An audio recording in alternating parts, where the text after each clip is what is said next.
CBI ने शिकंजा, income tax office के बाहर हुई गिरफ्तारी, सीए की तबीयत बिगड़ी, पहुंचाया नजदीक के निजी अस्पताल में। बाईपास सर्जरी करवाकर लौटी श्रीमती आशा विजयवर्गीय का हुआ स्वागत, बैंड बाजे और आतिशबाजी के साथ मनाया जश्न।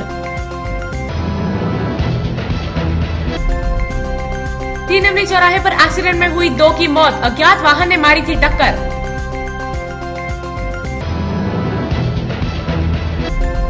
और मालवा मिल सब्जी मंडी हटाने के विरोध में विक्रेताओं ने दिया धरना, कहा मर जाएंगे पर सड़क से नहीं हटेंगे। नमस्कार, मैं हूं सौदामिनी और मां न्यूज के इस बुलेटिन में आपका स्वागत है। सीबीआई की टीम ने शुक्रवार शाम एक सीए को हिरासत में लिया है। सीए एक कंपनी के मामले के सेटलमेंट के लिए इनकम टैक्स ऑफिस पहुंचा था, तभी सीबीआई ने शिकंजा कसा। सीबीआई द्वारा हिरासत में लिए गए सीए का नाम महेश अग्रवाल है। महेश को टीम ने इनकम टैक्स ऑफिस के परिसर से हिरासत में लिया। सीबीआई के सूत्रों के मुताबिक कुछ दिनों पहले इनकम टैक्स टीम ने रुचि सोया ग्रुप पर छापा मारा था।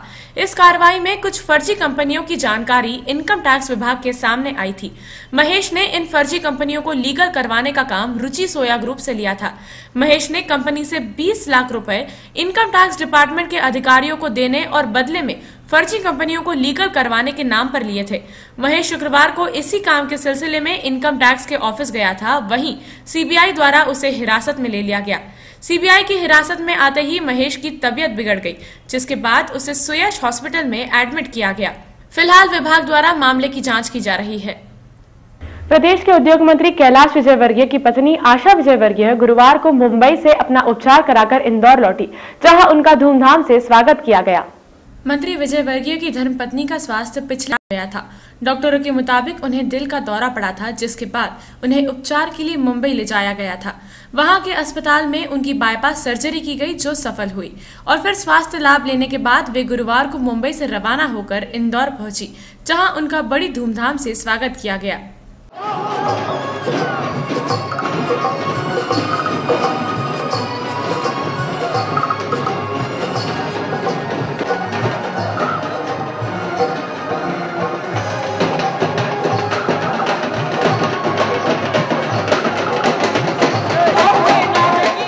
इस अवसर पर विजयवर्गीय के समर्थक बड़ी संख्या में मौजूद थे, जिन्होंने बैंड बाजे और आतिशबाजी के साथ श्रीमती विजयवर्गीय का स्वागत किया।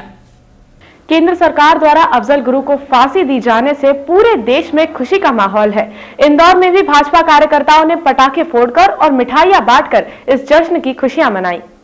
जश्न के दौरान वार्ड क्रमांक 1 के पार्षद सुदर्शन गुप्ता अपने समर्थकों के साथ मौजूद थे, जिन्होंने मिठाई बांटकर और पटाखे फोड़कर अफजल गुरु को फांसी का जश्न मनाया।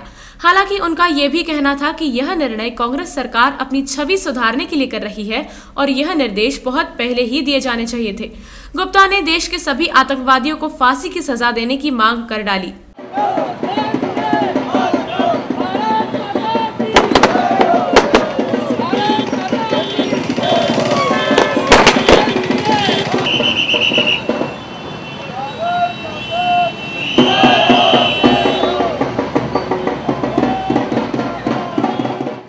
केंद्र सरकार के द्वारा अफजल गुरु को जो फांसी दी गई है, वो उसके खुशी में यहाँ जश्न मनाया जा रहा है और केंद्र सरकार के द्वारा देर से सही निर्णय लिया है और पूरे देश में जो कांग्रेस की छवि बिगड़ती जा रही है, उसे रोकने के लिए कांग्रेस के द्वारा एक कदम उठाया गया है। किंतु यह कदम बहुत पहले उठा देना चाहिए और जितने भी देश के आतंकवादी हैं, जिनके ऊपर इस तरह के प्रकरण हैं, उन्हें भी है ना फांसी दी जाना चाहिए, जिससे आतंकवाद और अलगाववाद पर रोक लगे और देश की एकता और अखंडता बरकरार रहे। गौरतलब है कि चुनावी वर्ष आने में है और इसी के पहले सरकार द्वारा आतंकवादियों को फांसी की सजा सुनाई जा रही है। सरकार के इस रवैये को आम आदमी भी छवि सुधारने के प्रयास के रूप में देख रहा है। मालवा मिल सब्जी एवं फल विक्रेताओं ने निगम द्वारा मंडी हटाए जाने के विरोध में शुक्रवार को शांतिपूर्ण तरीके से धरना दिया। निगम ने पिछले दिनों मालवा मिल सब्जी मंडी को सड़क से हटाने की कार्रवाई को अंजाम दिया था, जिसके परिणाम स्वरूप सैकड़ों लोगों की रोजी रोटी उनसे छीन ली गई। निगम प्रशासन की इस कार्रवाई के विरोध में शुक्रवार को सब्जी व्यापारी धरने पर बैठे थे। उनका कहना है कि उन्हें प्रशासन द्वारा पूर्व में ऐसी कार्रवाई की कोई जानकारी नहीं दी गई थी और अब उनकी रोजी रोटी की समस्या उन्हें यह कदम उठाने को मजबूर कर रही है। कार्रवाई पर आक्रोश जाहिर करते हुए व्यापारियों ने सड़क से न हटने की चेतावनी भी दे डाली। को यहाँ से हटाने की ना कोई सूचना दी थी, हम यहाँ से हटा देंगे और हम इस टाइम यहीं बैठे थे और यहीं बैठेंगे, हम कहीं नहीं बैठेंगे। हमारे को हमारा स्थान या कहीं दिया जाए, जब तक नहीं दिया जाएगा हमारे को स्थान, तो हम यहीं बैठेंगे और हम यहाँ से हटेंगे नहीं, भले मर जाएंगे। आदमी भी नहीं, जो बच्चे पाल रहे हैं, हम तो विधवा औरतें बैठी है, हमारा तो रोजी रोजगार सब इस धंधा को भरी चल रहा है। कच्चा धंधा है हमारा, बच्चे का ब्याह शादी करना सब इसी के ऊपर है। हम तो बिल्कुल निराश बैठे हैं कल से। हम तो आधा पाव दूध के लिए तरस गए हमारे बच्चे घर में। अगर हम रोज नहीं कमाए, एक दिन नहीं कमाए, तो हमारे घर में आटे के भागे पड़ जाते बच्चों को खाने के लिए। गौरतलब है कि इस 80 साल पुरानी मंडी में दुकान के सहारे न जाने कितने ही लोग, जिनमें विधवा और असहाय महिलाएं भी शामिल है, अपनी आजीविका चलाते हैं। सरकारी दफ्तरों में भ्रष्टाचार के खिलाफ राजीव विकास केंद्र ने हल्ला बोल आंदोलन की शुरुआत की है। इस आंदोलन के पहले दिन बिजली विभाग कार्यालय पर प्रदर्शन किया गया। हाथों में नोटों की गड्डियां लेकर पहुंचे कार्यकर्ताओं ने आरोप लगाया है कि विभाग में जमकर भ्रष्टाचार हो रहा है। पोलो ग्राउंड स्थित विद्युत मंडल के कार्यालय पर हुए इस प्रदर्शन में बड़ी संख्या में कार्यकर्ता शामिल हुए। इन कार्यकर्ताओं ने प्रदेश सरकार के खिलाफ जमकर नारेबाजी की।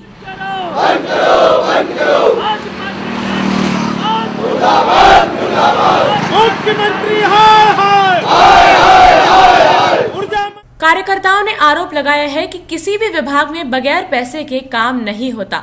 हल्ला बोल आंदोलन अलग अलग कार्यालयों में लगातार चलाया जाएगा। मध्य प्रदेश राजीव विकास केंद्र द्वारा भारतीय जनता पार्टी की सरकार में व्याप्त भ्रष्टाचार, शासकीय कर्मचारी अधिकारियों के यहाँ लाखों करोड़ों रुपए लोकायुक्त के छापे में मिल रहे हैं। गत दिनों विद्युत मंडल के एक अदान से बाबू के यहाँ भोपाल में 40 करोड़ रुपए मिले। वन विभाग के एक अधिकारी के यहाँ 75 करोड़ से अधिक संपत्ति मिली। इस तरह भारतीय जनता पार्टी की सरकार में भ्रष्टाचार का बोलबाला है। इसी को लेकर हमने आज से हल्ला बोल पोल खोलो आंदोलन विद्युत मंडल कार्यालय से इसकी शुरुआत की है और 25 कार्यालयों पर हल्ला बोल आंदोलन लगातार चलता रहेगा। देश की पहली महिला आईपीएस अफसर किरण बेदी शुक्रवार को इंदौर में एक पुस्तक विमोचन कार्यक्रम के सिलसिले में मौजूद थी। इस दौरान पत्रकारों से खास चर्चा के दौरान उन्होंने जन लोकपाल बिल पर अपने विचार रखे। अपराइजिंग 2011 उस संघर्ष की दास्तान है जो भारत में भ्रष्टाचार के खिलाफ छेड़ा गया है। इस किताब में उन सभी अखबारों के लेखों का संकलन है जो इस 2.5 साल के आंदोलन की कहानी सुनाता है। यह कहना है किरण बेदी का, जो शुक्रवार को अपराइजिंग 2011 और how a good person really can win, इन 2 किताबों के विमोचन के सिलसिले में इंदौर आई थी।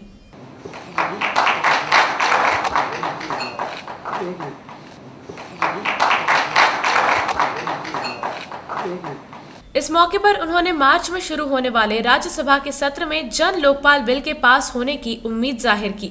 उन्होंने इस बात पर भी जोर दिया कि बिल सही मायने में जन जन के काम तभी आएगा जब युवा भ्रष्टाचार के खिलाफ आवाज उठाएं।